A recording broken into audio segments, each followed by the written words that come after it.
અને અમને લઈ આવ્યા. એટલે મેં એને 50 રૂપિયા વધુ દીધા. મને કે કાંઈ કા. મેં ત્યાં અડધો કલાક બેઠા ને એ કે અહીંયા ભાડું મને એટલું મળી રહે છે કે હું વધારે નહીં લઉં. મેં લસ્સી પીના. બેટિયા તો એસા બોલતી હે ને. મારે કહેવાના છે વ્રજમાં તમે એકલા નથી. ઘણા બિચારા ફોન કરે એલા બેન મારે આવું જ પણ હું હાવ એકલી. મેં તો વ્રજમાં કોઈ એકલું છે જ નહીં. પાલમાં માનો કે તમે એકલા તો 4ની કે 6ની વ્યવસ્થા હોય તો બાકીના 5 તમારા જ છે. ચાલીને નથી કરી શકતા તો ગાડી કરો તો 6 જણની હોય ભાગમાં તો તમારા ભાગે 200, 250, 300 રોજ ના આવે કે 400 આવે. જે ભાવ મને નથી ખબર. જેને જેટલી વ્યવસ્થા છે એ પ્રમાણે ત્યાં બધું છે જ. વ્રજમાં બધી લીલા સ્થળી તિરોહિત થાય ને હાલો ને મારા વાલા. પછી બેને મને કીધું પણ હું કોઈ દી વ્રજમાં નથી ગઈ. મેં કેવા નસીબદાર. તમે આમ જાઓ તો 10 દિવસ, તમને લીલી પરિક્રમામાં આવવાનું મન થાય 40 દિવસ. વ્રજ કે તે કોઈ દી નથી જોયું ને એટલે 40 દિવસ રહે. ઓલું દર વર્ષે દીકરી પિયર જાતી હોય ને તો 15 દી કે 10 દી.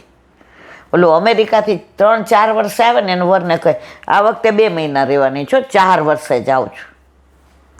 અને ઘરનાય બધા કે બેન આ વખતે રહે, હા 2 મહિના રહેવાની છે.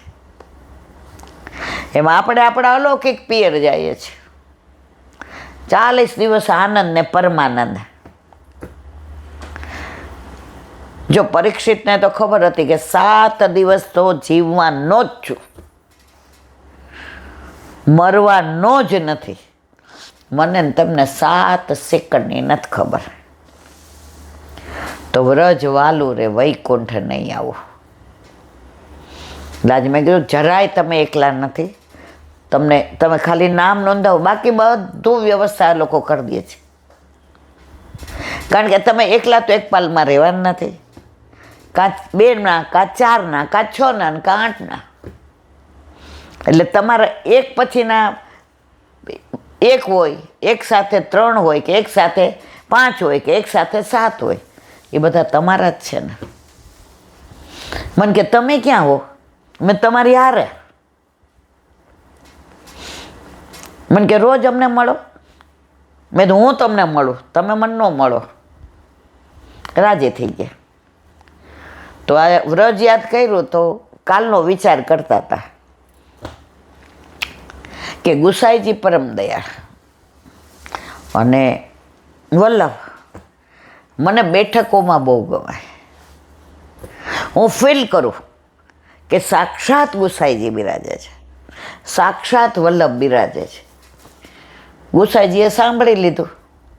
પરમદેવ બોલી હતી કે આપણને હંગરે તો જવાય. બરડિયા બધી વ્યવસ્થા કરી દીધી મારવા લાયકે. પરમ દયાળ છે ને, દોષ આમો જોવે તો ના કરે. તો કાલે સવારે નીકળશું. અમે મનોરથ કર્યો છે, આ અરજી અમારી, હવે મરજી એની. રાત્રે પહોંચીએ એટલે પરમ દિવસથી મનમાં મનોરથ છે કે રોજ 4:30 થી 6:30 સત્સંગ કરીશું અને 10મ સ્કંદનું પારાયણ કરીશું બરડિયામાં ગુસાઈજી પાસે. અને સવારે ઠાકોરજીને પહોંચીને રોજ એક બેઠકજી જઈશું. અને જ્યાં જઈશું ત્યાં એનાઉન્સ કરશું. એટલે માનો કે ત્યાં સત્સંગ કરીએ તો ત્યાં પણ ગોપીઓના મંડળ જ હોય. એને એકલા ન ગમે. આ મારા સ્વભાવની આ ખાસિયત છે. મને એકલું કાંઈ ન ગમે. તુમ આવો રી આવો, તુમ મંગલ ગાવો રી ગાવો. કારણ કે આ જે સગા છે, દીકરા ને વહુ ને દીકરી ને પૌત્ર ને એ તો બધા 50-60 વર્ષ સુધી. પણ આ વૈષ્ણવ છે 84-252 વૈષ્ણવ સગાને સંબંધે, છૂટે દોરે તૂટે મારી માયાની ગ્રંથિ. પુષ્ટિ ભક્તિ વધે મારી પૂર્ણિમા જેવી, સૌ વૈષ્ણવ આપ આશીષ એવી. ગીતાનો આદેશ મારો જીવન સંદેશો, નિત્ય કરે પાઠ એનો સુધર્યો જન મારો. આંખ મારી ઉઘડે ત્યાં યમુનાજી નિરખું, ધન્ય મારું જીવન કૃપાએ નિલેખું. તો વ્રજમાં જાશો તો યમુના પાનને જે લીલા સ્થળે આપણે સૂકી પરિક્રમામાં નથી જોઈ એ બધું ત્યાં આનંદ. હમણાં એક વૈષ્ણવ કહેલા બેન ઢૂંકે દાવજી, મેં તો ગિરાજી ઉપર, મને કે ખીચે દાવજી. મેં કીધું આવો તો ખબર પડે, અહીંથી હું બેઠા બેઠા કેમ કહું. હવે જેને એકલા આવું છે ને એ મને બહુ ફોન કરે, જરાય મારા વાલા હું અહીંયા કહું છું તમને ત્યાં જરાય એકલું નહીં લાગે. દુનિયામાં આવીએ છીએ ત્યારે એકલા જ આવીએ છીએ, બહાર આવીએ ત્યારે ખબર પડે. આપણને ખબર નથી હોતી કે અમારી મા, અમારા બાપા, અમારા દાદા દાદી દુનિયાવાળા દેખાડે છે કે આ તારી મા, આ તારા પપ્પા, આ તારા દાદા, આ દાદી. તો આવ્યા ત્યારે એકલા બધાય હગાને બતાવ્યા, અને જાશું ત્યારે એ બધાય કહેશે હવે છેલ્લો સમય છે, હવે કાંઈ કહેવાય નહીં, આ કોઈ ન આવે, એકલા જ જવાનું. એકલા જવાના મનવા, એકલા જવાના, સંગી વિના સાથી વિના એકલા જવાન. આપણાથી થાય એટલું સત્કર્મ કરવું. બે જ વસ્તુ સાથે આવશે, સારા કરેલા કાર્યો અને આપણા કર્મો. સારા કર્મો કરશો. જો કર્મની એક વિશેષતા છે, જેવા કર્યા હોય ને એ જ સરનામા પર જાય, એના ગૂગલમાં ક્યાંય ભૂલ ન આવે, એ ત્યાં જ જઈને ઊભું રહીએ. 3-4 દી પહેલાં જ આપણે તુકારામની ને રામેશ્વર પંડિતની વાર્તા કરી હતી. ઈર્ષા કરી કરીને મરી ગયો, આખા શરીરે બળતરા થાય, કારણ કે બળતરા કરતો હતો ને. તો કર્મો ભેગા આવશે ને સત્કર્મો આવશે.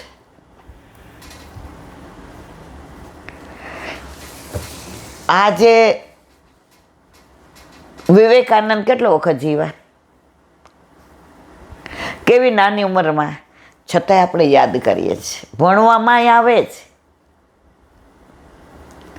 ભગતસિંહ, સરદાર વલ્લભભાઈ પટેલ દુનિયામાં નથી પણ તોય દુનિયામાં છે. તો આપણે કાંઈક એવું કરીને જઈએ કે ત્યાં જઈએ ને ઠાકોરજીને શરમ ન આવે કે આને ખોટો મોકલો ધક્કો ખાવા. તો સારા કર્મો અને સારા કાર્યો કરીને જઈએ હાથે એ સાથે. તો પ્રભુને વિનંતી કરી તો કાલે ગુસાઈજી કૃપા કરશે તો સાંજે બરડિયા પહોંચી જશું, અને પરમ દિવસથી બરડિયા 4:30 થી 6:30 સત્સંગ અને દસમ સ્કંદનું પારાયણ. બોલો વલ્લભાધીશ.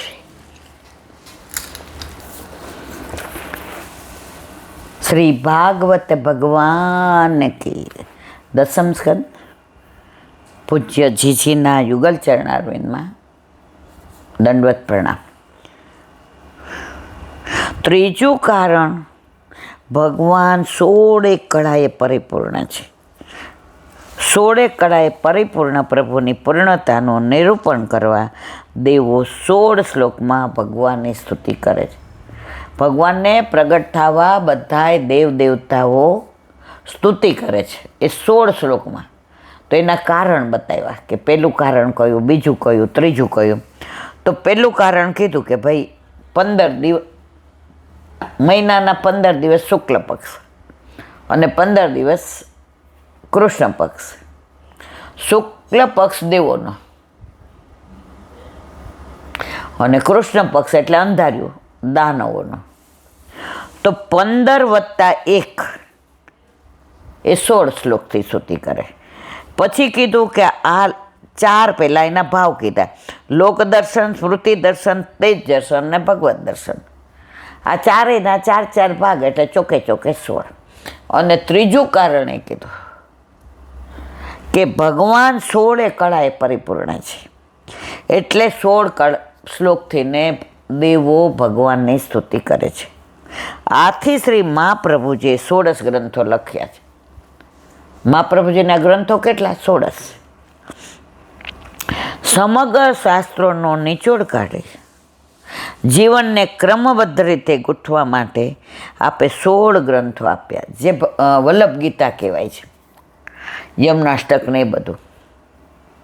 કારણ કે જે રીતે ભગવાન પૂર્ણ છે તે રીતે જીવોને પણ પૂર્ણ બનાવવાની મહાપ્રભુજીની ઈચ્છા છે. જગતગુરુ શ્રી વલ્ભાચાર્યજીનો વિશ્વાસ છે કે જે રીતે ભગવાન પૂર્ણ છે તે રીતે ભગવત માર્ગે ચાલવાથી જીવ પણ પૂર્ણ થઈ શકે છે.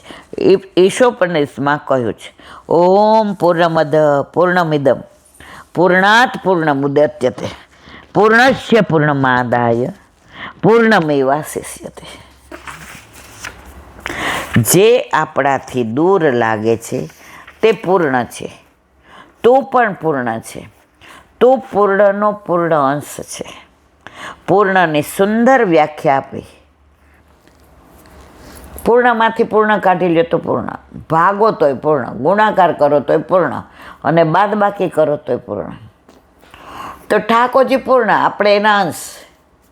પણ આપણે અહીંયા બધા એવામાં ભળી ગયા છે ને કે દુસ્સંગ લાગી ગયો છે. પૂર્ણમાંથી પૂર્ણ કાઢી લીધા પછી પણ પૂર્ણ જ રહે, એનું નામ પૂર્ણ. આ વાક્ય આપણને અટપટું લાગે છે. એક દ્રષ્ટાંતથી આ વાત સમજીએ. 15 મણ ચોખા હોય, તે કોઈને આપી દઈએ છતાં મારી કોઠીમાં 15 મણ જ રહે, એનું નામ પૂર્ણ. વ્યયે કૃત્યે વર્ધત એવમ નિત્યમ. વાપરવા છતાં જે ઘટે નહીં અને ઉમરવા છતાં જે વધે નહીં તે પૂર્ણ. બહુ વર્ષો પહેલાં ઉપનિષદનો અભ્યાસ કરતાં મને મનમાં ગણમથલ થતી હતી. ત્યારે એમ લાગતું હતું કે ઋષિ મુનિઓએ ઊંઘમાં તો આ વાક્ય નહીં લખ્યું હોય. 15માંથી 15 બાદ કરતાં શૂન્ય રહે. 15 કેવી રીતે રહે? મારા પ્રશ્નનો જવાબ શ્રી ભાગવતજીના મહાત્મ્યના પહેલા શ્લોકમાંથી મળ્યો. સચ્ચિદાનંદ રૂપાય વિશ્વોત્પત્યાદિતે હેતવે તાપત્રય વિનાશાય શ્રી કૃષ્ણાય વયમ નમઃ. ઋષિઓ કહે છે, હે કૃષ્ણ,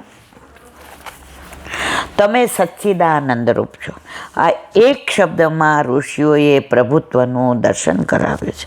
ભગવાન પૂર્ણ સદેશ છે, પૂર્ણ ચિદ્રોષ છે અને પૂર્ણ આનંદ અંશ છે. આ ત્રણેયનો સ્વભાવ એવો છે કે કાઢી લેવા છતાં એટલું ને એટલું જ રહે. સત એટલે અસ્થિ.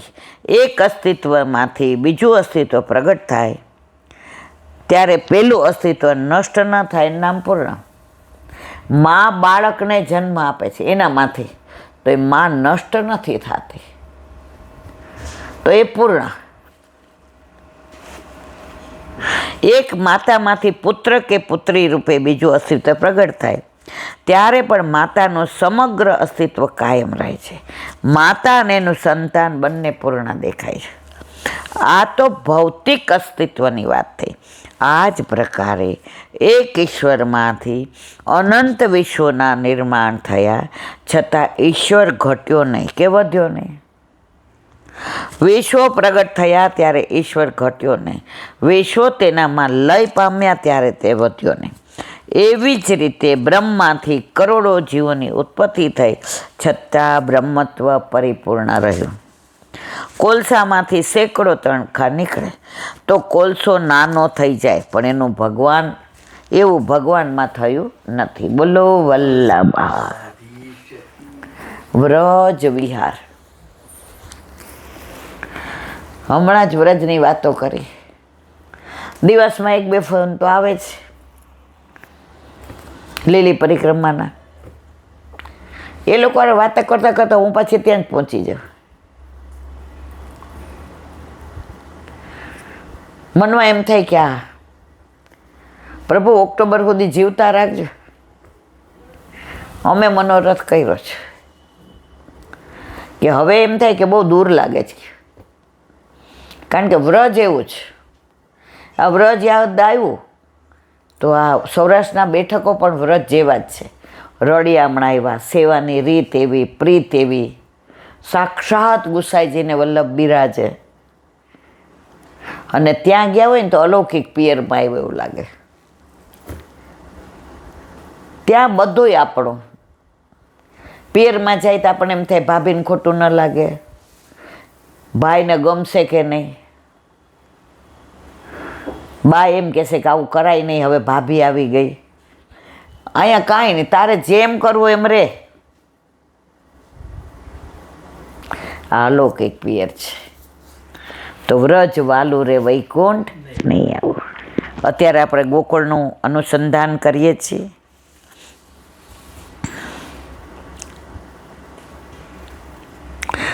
શ્રી ઠકરાણી ઘાટે ગોવિંદ સ્વામીએ શ્રી ગુસાઈજીના પ્રથમ દર્શન કરેલા.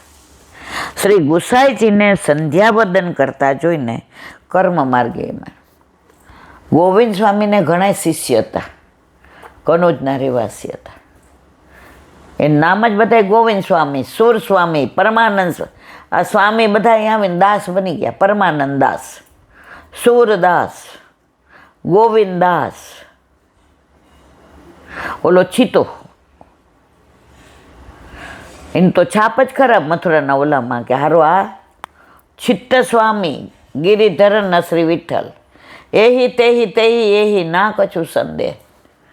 આવ્યા ગુસાઈજીની પરીક્ષા કરવા અને જીવનની પરીક્ષામાં પાસ થઈ ગયા. ગુરુ બિન કોન કરે એસી સખી, ગુરુ બિન કોન કરે. તો બધાએ કહ્યું કે એકવાર એ કે ગુસાઈજીને દર્શન, એ બધાએ કહે છે એટલે આપણે નહીં. ઘણી વાર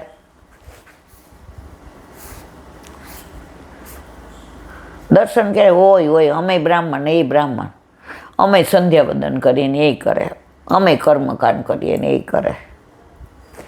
હવે આગળ સાંભળો. શ્રી ગુસાઈજીને જો આમ કરીને હોય છે ને, ઘણા મને પૂછે ગુસાઈજીનું આ સ્વરૂપ કેમ આવું? એ સંધ્યાવદનનું સ્વરૂપ છે. શ્રી ગુસાઈજીને સંધ્યા કરતા જોઈને કર્મ માર્ગી માન્યા. આપે નામ દઈને તેમને બોલાવે. હવે